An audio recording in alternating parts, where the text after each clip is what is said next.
Hello students, मैं हूं नेहा और आप देख रहे हैं नेहा मैथ क्लासेस। सो इस वीडियो में हम करने वाले हैं relationship between the zeros and coefficients of quadratic polynomial. तो क्वाड्रेटिक पॉलिनोमियल की ज़ीरोज़ एंड कोफिशिएंट्स के बीच में क्या रिलेशनशिप है उसके बारे में इस वीडियो में डिस्कशन किया गया है।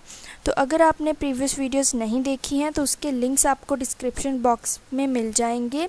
प्रीवियस वीडियो में हमने लीनियर पॉलिनोमियल के ऊपर डिस्कशन किया था, तो अभी हम क्वाड्रेटिक पॉलिनोमियल के ऊपर फोकस करने वाले हैं।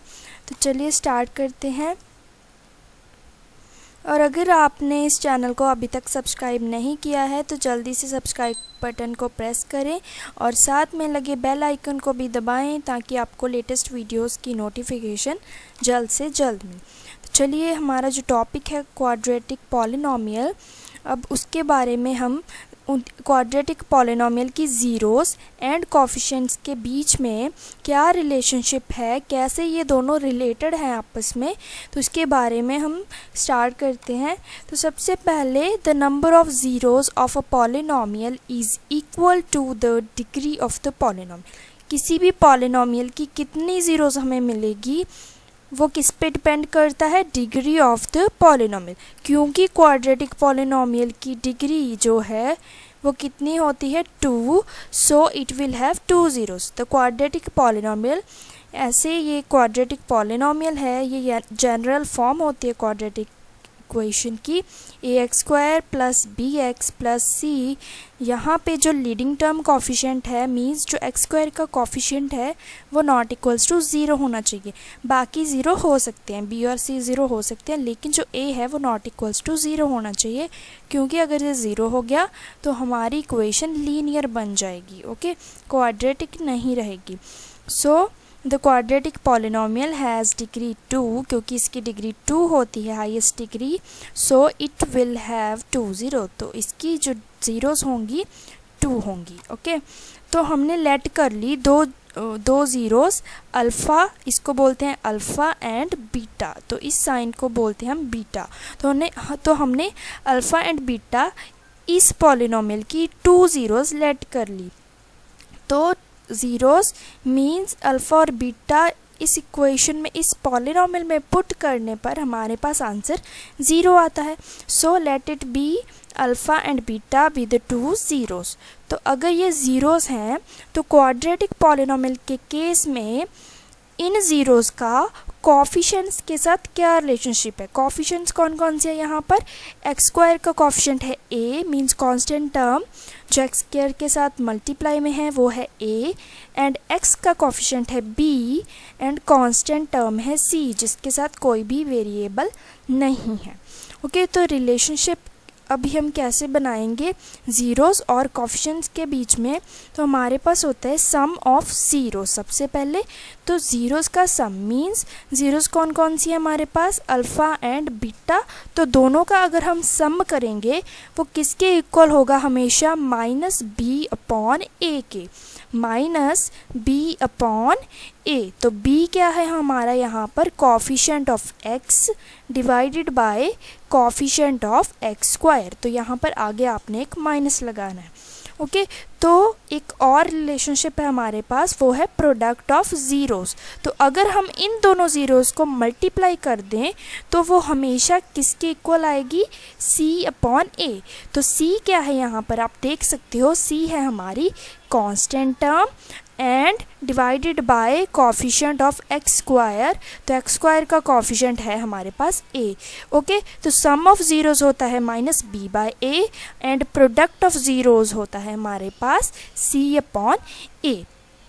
तो चलिए अब इसको एग्जाम्पल के थ्रू डिस्कस करते हैं।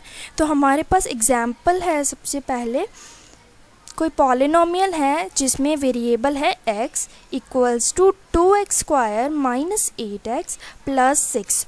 तो हमारे पास ये एक पॉलिनोमियल है जिसकी डिग्री 2 है। तो ये कौन सी टाइप हुई पॉलिनोमियल की? Quadratic polynomial, okay. तो यहाँ पर हमने क्या देखा कि अभी इसको हमने रिप्रेजेंट करना है रिलेशनशिप के फॉर्म में, ओके। ज़ीरोज़ के साथ इसके रिलेशनशिप्स हमने बतानी है। तो सबसे पहले इसकी ज़ीरोज़ कैसे फाइंड करेंगे हम, तो सबसे पहले हमें मिडल टर्म को स्प्लिट करना होगा। So here we need to split the middle term. जैसे मिडल टर्म हम कैसे स्प्लिट करते थे, हमारा सम है जो वो 8 आना चाहिए और मल्टीप्लाई करने पर हमारा 12 आना चाहिए। तो ऐसे नंबर्स कंसीडर करने हैं कि अगर उसका सम करें तो हमारे पास 8 आए, लेकिन जब उसके मल्टीप्लाई करें तो हमारे पास 12 आए। 6 2 जा 12। ओके, तो ये आपने 9th क्लास में किया होगा। तो यहाँ पर हमारे पास -8x एज अ सम आना चाहिए 2 टर्म्स का, एंड प्रोडक्ट कितनी आनी चाहिए हमारी 12x²। तो हम कौन कौन से नंबर ले लेंगे, एक 6 ले लेंगे और एक 2 ले लेंगे। ओके, तो हमारे पास फैक्टर्स यहाँ पे बन जाएंगे 2x² -8x को ब्रेक कर दिया हमने, मिडल टर्म को ब्रेक कर दिया 2 नंबर्स में, -6x -2x। तो अगर आप इसको ऐड करोगे -6x को -2x के साथ तो आपको -8x ही मिलेगा, विच इज़ सेम। ओके, तो अभी यहाँ पर आप क्या करो, 2x को कॉमन निकाल लो। फर्स्ट 2 टर्म्स लेनी है, इसमें से क्या कॉमन आ रहा है 2 एंड x। तो 2x को यहाँ पर कॉमन निकाल लेना है और ब्रैकेट के अंदर हमारे पास बचा, अगर यहाँ से 2x गया तो ब्रैकेट के अंदर बचा हमारे पास सिर्फ x, क्योंकि x का स्क्वायर था, एक x बाहर निकल गई, हमारे पास बचा x माइनस और 2x यहाँ से गया, हमारे पास बचा 3। ओके, तो सिमिलरली जो पीछे की वाली 2 टर्म्स हैं उनमें से भी हमने कुछ कॉमन निकालना है। तो हमारे पास आया -2 कॉमन। ओके, तो ब्रैकेट के अंदर बचा x -3, तो क्योंकि माइनस कॉमन निकाल लिया था तो ये प्लस हमारा साइन चेंज हो जाएगा, तो हमारा यहाँ पर आ जाएगा -3। ओके, तो आपको ये कॉमन इस तरह से निकालना होता है पीछे की 2 टर्म्स में से कि हमारा जो ब्रैकेट के अंदर है वो चीज़ हमारी सेम बन जाए। ओके, तो अभी हम इसको कैसे लिख सकते हैं, 2x - 2 ओके मल्टीप्लाई x - 3। अभी x - 3 को पूरा के पूरे को कॉमन निकाल लिया तो हमारे पास बचा 2x - 2। तो ये हमारे पास फैक्टर्स आ गए और यहाँ से भी हम 2 को कॉमन निकाल सकते हैं, तो हमारे पास बचा x - 1। तो फर्स्ट जो हमारा फैक्टर था उसमें से हमने 2 को कॉमन निकाला है, तो 2 को यहाँ पे लिखेंगे और हमारे पास बचेगा x - 1। तो ये x - 3 ऐसे कैसे लिख लिया। तो अभी ज़ीरोज़ फाइंड करने के लिए, वैल्यूज़ फाइंड करने के लिए x की, ताकि हमारे पास पॉलिनोमियल का आंसर 0 आ जाए, उसके लिए हम क्या करेंगे, ये जो सारी हमारी पॉलिनोमियल है, ये वाली फैक्टराइज्ड वाली, इसको हम इक्वल्स टू 0 रखेंगे। अगर इसको इक्वल्स टू 0 रखेंगे, या तो x - 1 इक्वल्स टू 0 होगा या फिर x - 3 इक्वल्स टू 0 होगा। तो अकेले अकेले फैक्टर्स को जब हम इक्वल्स टू 0 रखेंगे तो यहाँ पर देखो, so the value of px is equals to 2x² - 8x + 6 is 0। कब 0 होगी ये, या तो ये वाला फैक्टर 0 हो और या फिर जो सेकंड फैक्टर है वो 0 हो जाए। तो अगर फर्स्ट फैक्टर 0 हो और या फिर सेकंड फैक्टर 0 हो, दैट इज़ व्हेन x = 1। तो यहाँ पर इधर माइनस का 1 था, तो जब इक्वालिटी के राइट हैंड साइड जाएगा तो ये +1 बन जाएगा, तो x की वैल्यू हमें मिल गई 1। सिमिलरली और x की वैल्यू हमें मिल जाएगी 3 सेकेंड फैक्टर से। So the zeros of 2x² - 8x + 6 are 1 and 3। तो हमें ज़ीरोज़ मिल गई 1 एंड 3। तो चाहे आप इसको पुट करके भी देख सकते हो इस इक्वेशन में, जब आप x की वैल्यू 1 पुट करोगे तो आपको आंसर 0 मिलेगा। सिमिलरली अगर आप 3 पुट करोगे यहाँ पर x की जगह पर तो आपको आंसर 0 मिलेगा। तो यहाँ पर आपने क्या ऑब्ज़र्व करना है कि अगर आप दोनों ज़ीरोज़ का सम करते हो, ये 2 ज़ीरोज़ आई थी हमारे पास 1 एंड 3, तो अगर इनका सम करते हो तो हमारे पास 1 + 3 होता है 4। तो 4 को हम कैसे लिख सकते हैं अभी, माइनस इंटू -8 डिवाइडेड बाय 2, क्योंकि माइनस माइनस प्लस होता है और 2 4 ज़ा 8, तो 4 ही हमारे पास बचेगा।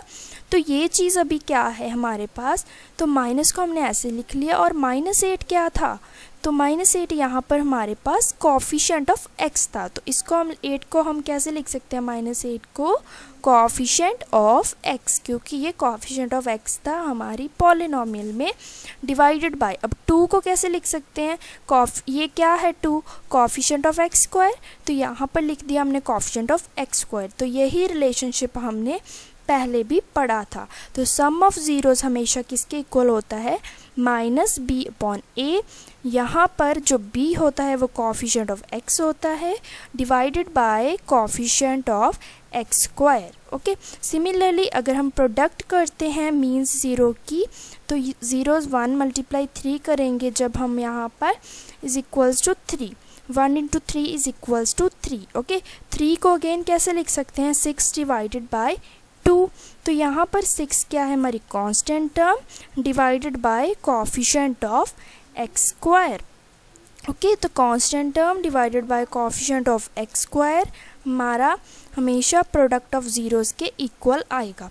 तो ये हुआ हमारा ज़ीरोज़ का कोफिशिएंट्स के साथ रिलेशनशिप। ओके, तो अभी हम इसको जनरलाइज करते हैं। तो जनरलाइज में सबसे पहले हमारे पास एक जनरल क्वाड्रेटिक पॉलिनोमियल होगी, वो होगी हमारे पास ax² + bx + c। तो इसकी 2 ज़ीरोज़ हमने ले ली। In general if alpha and beta are the zeros of the quadratic polynomial, अगर ये दोनों इसकी ज़ीरोज़ हैं, ओके, इस पॉलिनोमियल की, then you know that x - alpha and x - beta are the factors.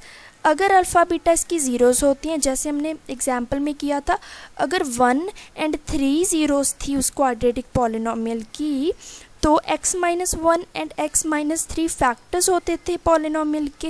Okay, तो सिमिलरली अगर अल्फ़ा बीटा ज़ीरोज़ हैं तो फैक्टर्स क्या हुए, x - alpha and x - beta are the factors of polynomial in x। Therefore अब जो ये वाली हमारी पॉलिनोमियल है, इसको हम कैसे लिख सकते हैं, इसके फैक्टर्स की मल्टीप्लाई के फॉर्म में लिख सकते हैं। ओके, तो यहाँ पर हमने k एक कांस्टेंट ऐड कर दिया, क्योंकि हो सकता है कोई और फैक्टर भी हो इसका इन दोनों के अलावा। जैसे हमारा प्रीवियस एग्जाम्पल में हमारे पास जो था, हमारे पास आप देख सकते हो यहाँ पर हमारा 2 था। ओके, तो सिमिलरली हमारा नेक्स्ट केस में जो है हमारे पास, नेक्स्ट केस में यहाँ पर k हमने इसलिए लिया है इसमें। ओके, तो यहाँ पर k × x - alpha × x - beta, where k is a constant. Okay, तो अभी आपको एक एक करके इसको मल्टीप्लाई करना है, तीनों फैक्टर्स को। जब आप मल्टीप्लाई करोगे इसको, तो आपको इस तरह से एक इक्वेशन एंड पे मिलेगी। ओके, तो हमने क्या किया, अभी अगर आप -b/a की वैल्यू निकालोगे, -b/a means coefficient of x का नेगेटिव करके उसको डिवाइड करोगे कोफिशिएंट ऑफ x स्क्वायर के साथ, मीन्स सबसे पहले हम लिख सकते हैं कि कोफिशिएंट्स कौन कौन से हैं। ओके, तो a का कोफिशिएंट है मीन्स x स्क्वायर का कोफिशिएंट है k, x का कोफिशिएंट है हमारे पास -k × alpha + beta, and constant term है हमारे पास k × अल्फ़ा × बीटा। तो हमें कोफिशिएंट्स लिख लिए। तो अभी हम यहाँ पर -b/a की अगर वैल्यू निकालोगे आप यहाँ पर, तो आपको मिलेगी अल्फ़ा + बीटा। ओके, तो k कैंसिल हो जाएगा जब आप इसको सॉल्व करोगे, तो आपके पास ये वाली कंडीशन बचेगी। सिमिलरली अगर आप c/a करोगे, c/a, ओके, तो आपको मिलेगा अल्फ़ा बीटा, जो कि होती है प्रोडक्ट ऑफ द ज़ीरोज़। तो यही हमारा रिलेशन है कि सम ऑफ ज़ीरोज़ आता है हमारे पास -b/a and product of zeros हमें मिलता है c/a। तो आपको यहाँ पे ध्यान रखना है कि a और b एंड c क्या चीज़ें हैं। ओके, a है हमारे पास coefficient of x square, b है हमारे पास coefficient of x, and c है हमारे पास constant term. Okay, thank you for watching. Please like and share the video.